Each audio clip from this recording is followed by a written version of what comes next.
Bonjour à toutes et à tous, et bienvenue sur JK Sports Network pour votre émission incontournable du football. Votre rendez-vous hebdomadaire pour toute l'actualité du football mondial.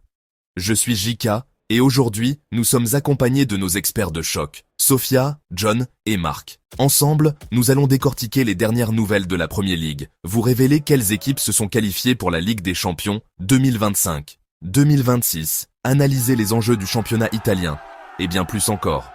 Au programme, des débats passionnés, des analyses pointues, et bien sûr, toute l'actualité brûlante du football européen et international. Alors installez-vous confortablement, préparez vos questions, et c'est parti pour un tour d'horizon complet de la planète foot ici, sur JK Sports Network. Pour débuter notre émission, concentrons-nous sur la grande compétition européenne qui fait rêver tous les clubs, la Ligue des Champions. La saison 2025-2026 s'annonce déjà passionnante et promet déjà d'être spectaculaire. On le sait, cette saison marque un tournant avec une phase de groupe élargie à 36 clubs, ce qui signifie encore plus de matchs de haut niveau, d'intensité et de suspense. Pour démarrer, Sophia, peux-tu nous faire un état des lieux des équipes anglaises déjà qualifiées ? Avec plaisir, JK.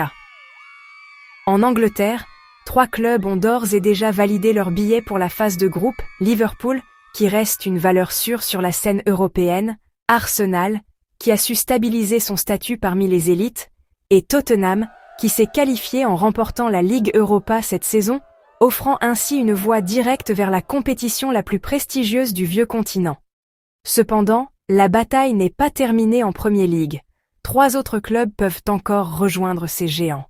Parmi Manchester City, qui n'a pas encore officiellement validé sa place mais est en bonne position, Newcastle, qui réalise une saison impressionnante, Aston Villa, qui lutte pour les places européennes, ainsi que Chelsea et Nottingham Forest, qui espèrent créer la surprise, seuls 3 auront le privilège d'accéder à la Ligue des Champions. Tout cela se jouera dans la dernière journée cruciale de la Premier League ce dimanche.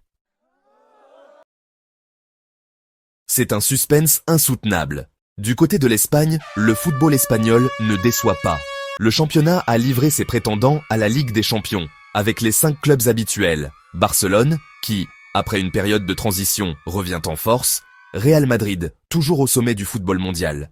Atlético Madrid, fidèle à son statut de compétiteur redoutable, ainsi que Athletic Bilbao et Villarreal, qui ont montré une régularité remarquable tout au long de la saison.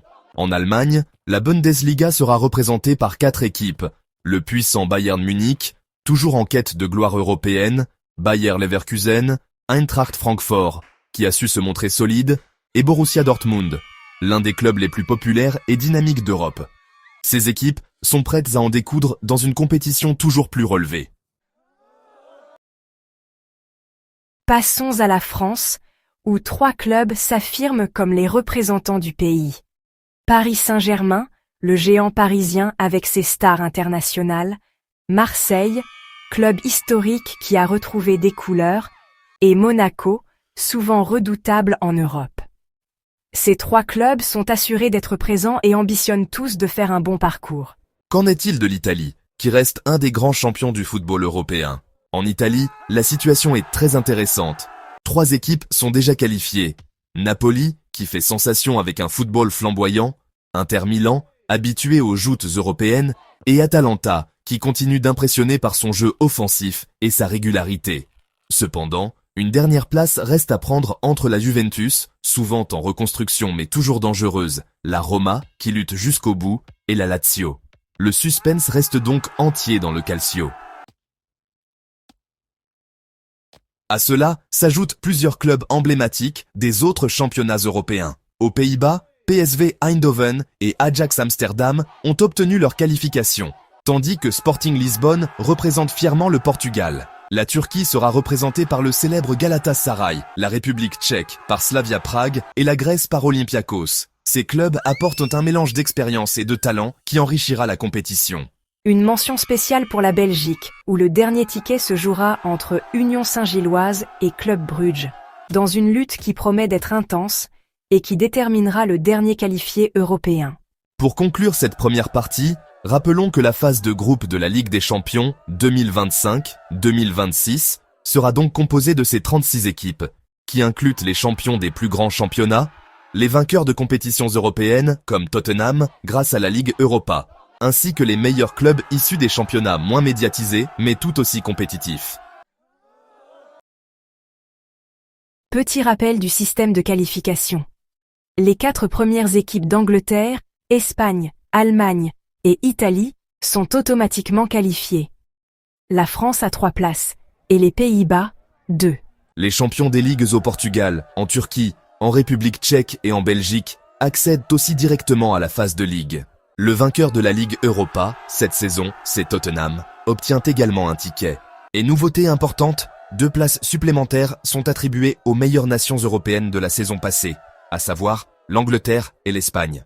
Enfin, 7 places seront déterminées via des tours de qualification jusqu'en août. Bienvenue dans cette nouvelle partie de notre émission.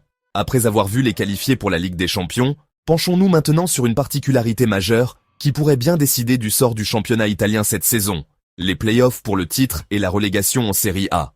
Sofia, peux-tu nous expliquer ce système inédit? Avec plaisir, Jika. La Serie A a réintroduit en 2022 une règle assez exceptionnelle. En cas d'égalité parfaite entre 2 équipes en points à la fin de la saison, que ce soit pour le titre ou pour la relégation, un match de play-off sera organisé pour les départager. Cette décision annule donc les critères habituels comme la différence de but ou les confrontations directes. C'est assez surprenant, car ce genre de situation est rare dans les grands championnats européens, où on privilégie généralement les critères statistiques. En Italie, ce match de barrage à enjeu énorme apporte une intensité dramatique supplémentaire à la fin de saison. Pour cette saison 2024-25, la lutte est très serrée au sommet. Napoli est en tête, mais seulement avec un point d'avance sur Inter Milan avant la dernière journée. Si jamais Napoli venait à perdre chez lui contre Cagliari et qu'Inter ne gagne pas son match à Como mais fait match nul, les 2 équipes finiraient à égalité parfaite de 79 points. Dans ce cas de figure, un match décisif serait organisé pour attribuer le titre de champion d'Italie. Cette rencontre unique se tiendrait lundi 26 mai et pourrait se dérouler soit au légendaire San Siro à Milan, soit au Stadio Olimpico de Rome, en fonction des contraintes de sécurité et d'organisation. C'est une véritable finale avant l'heure, une opportunité rare de voir un affrontement à haute tension qui décidera tout. Mais ce n'est pas tout, cette règle s'applique aussi pour la relégation, un enjeu tout aussi crucial. Actuellement, les clubs en bas de tableau sont serrés. Lecce à la 17e place, Empoli à la 18e, tous deux à 31 points, tandis que Parma, 16e, et Hellas Vérone, 15e, sont légèrement devant. Si 2 équipes sont à égalité parfaite dans la zone de relégation, un play-off à 2 manches, aller-retour, sera organisé pour déterminer laquelle descendra en série B. Ces 2 rencontres se joueront avant le dimanche 1er juin. Il faut noter que cette situation est très exceptionnelle. Depuis l'introduction de cette règle, un seul match de play-off a eu lieu, c'était lors de la saison 2022-23. Un match de relégation entre Spezia et Hellas Vérone, qui s'était soldé par une victoire 3-1 en terrain neutre pour Vérone. Cela ajoute donc une dimension dramatique et passionnante à la fin du championnat italien, où chaque point compte vraiment. Cela peut aussi permettre aux clubs de régler leurs comptes directement sur le terrain, au lieu de se reposer sur des calculs complexes. Enfin, il est important de préciser que pour toutes les autres places du classement, en cas d'égalité de points, les règles habituelles s'appliquent, notamment les confrontations directes entre les équipes concernées. En somme, la Serie A mise sur le spectacle et l'équité pour ce qui est des positions clés, et ce système de play-off pourrait bien devenir un moment fort de la saison, que ce soit pour couronner un champion ou pour sauver un club de la relégation. Merci à tous pour ces précisions. Napoli est officiellement sacré champion de Serie A pour la saison 2024-2025. Dans la prochaine partie, nous aborderons un autre sujet chaud, la course pour le soulier d'or européen. Passons maintenant à un autre sujet brûlant, la course pour le prestigieux soulier d'or européen. Malgré les titres décernés et les relégations, cette récompense individuelle reste encore ouverte et pourrait bien basculer dans les derniers matchs. Sofia, peux-tu nous expliquer ce qu'est exactement ce trophée? Bien sûr, Jika. Le soulier d'or, aussi appelé Beauté d'or européen, est remis chaque saison aux meilleurs buteurs des championnats européens, mais pas simplement aux joueurs avec le plus grand nombre de buts. Le système de points est pondéré en fonction de la difficulté des championnats. C'est ça, par exemple, les buts marqués dans les 5 grands championnats. Premier Ligue. La Liga Bundesliga, série A Ligue 1, valent 2 points chacun. Ceux inscrits dans des championnats classés un peu plus bas, comme la Liga portugaise, valent 1,5 point, et dans les championnats moins bien classés, ils valent 1 point. Exactement. Et cette saison, après la fin de plusieurs championnats, la lutte est vraiment serrée. Harry Kane, l'attaquant anglais, champion d'Europe en titre, a marqué 26 buts en Bundesliga, terminant avec 52 points. Il est 4e au classement actuel, mais il ne pourra plus augmenter son total, car la Bundesliga est terminée. Alors, qui sont les favoris pour le titre cette année? Le leader est Victor Gyökeres, attaquant du Sporting Lisbonne, qui a marqué 39 buts en Liga portugaise pour un total de 58,5 points. C'est impressionnant, surtout que c'est la première fois depuis 2002 qu'un joueur hors des 5 grands championnats est en tête. Le problème pour Gyökeres, c'est que son championnat est fini, donc il ne pourra plus augmenter son score. En revanche, Kylian Mbappé, le prodige du Real Madrid, a encore un match à jouer. Il est à 58 points et pourrait dépasser Gyökeres avec un seul but. De même, Mohamed Salah, de Liverpool, a 56 points et un match restant aussi. Il doit marquer au moins 2 buts face à Crystal Palace pour espérer dépasser Gyökeres et Mbappé. C'est donc un suspense total. Et que dire de l'histoire de ce trophée? Le soulier d'or existe depuis la saison 1967-1968. Il a été remporté à plusieurs reprises par des légendes comme Eusebio, premier lauréat, Ian Rush, Ronaldo ou encore Lionel Messi et Cristiano Ronaldo, qui dominent ce classement avec 6 et 4 trophées, respectivement. Messi a remporté son dernier soulier d'or en 2018-2019. Cette année, il semble qu'un nouveau nom pourrait s'inscrire dans l'histoire, ce qui ajoute encore à l'excitation de la compétition. Et n'oublions pas qu'un soulier d'or est toujours un moment fort pour un joueur. Une reconnaissance de son talent et de sa régularité tout au long de la saison. Merci à tous! Nous suivrons avec attention la dernière journée pour savoir qui soulèvera ce trophée. Dans la prochaine partie, nous parlerons de la renaissance du FC Barcelone et de l'impact d'Hansi Flick. Restez connectés! Passons maintenant à un chapitre fascinant. La résurrection du FC Barcelone sous la houlette d'Hansi Flick. Après des années difficiles, le club catalan est redevenu un géant du football européen. Marc, peux-tu nous expliquer comment cela s'est passé? Avec plaisir, Jika. Barcelone a connu une saison incroyable grâce à un mélange de jeunesse, de talent brut et d'un entraîneur expérimenté. Hansi Flick, arrivé en mai 2024, a pris les rênes d'une équipe en reconstruction et a su tirer le meilleur de ces jeunes joueurs, qu'on surnomme les mousquetaires. Ces jeunes, comme Lamine Yamal, 17 ans, Pau Cubarsí, 18 ans, et Pedri, 22 ans, ont montré une audace et un talent exceptionnels. Leur moyenne d'âge est de seulement 25 ans, la plus basse en Liga. Cela rappelle un peu la fameuse Class of 92 de Manchester United, qui avait aussi réussi à tout gagner avec une équipe de jeunes. Mais ce n'est pas seulement la jeunesse. Flick a apporté un style de jeu pragmatique, mais brillant, capable d'exploiter à la fois la créativité et la discipline tactique. Le club a remporté la Liga, la Copa del Rey et la Supercoupe d'Espagne cette saison, un triplé impressionnant. Et la Ligue des Champions, Barcelone a atteint les demi-finales avant de s'incliner face à l'Inter Milan. Mais cela reste un signe clair que l'équipe est sur la bonne voie, surtout avec un entraîneur qui a déjà un palmarès impressionnant, notamment son triplé avec le Bayern Munich en 2020. Il faut aussi souligner que Barcelone a traversé de graves difficultés financières. Le club ne pouvait pas s'offrir de grands transferts ou même enregistrer certains joueurs. Cela a donc poussé à miser sur la jeunesse, ce qui a finalement payé. Exactement.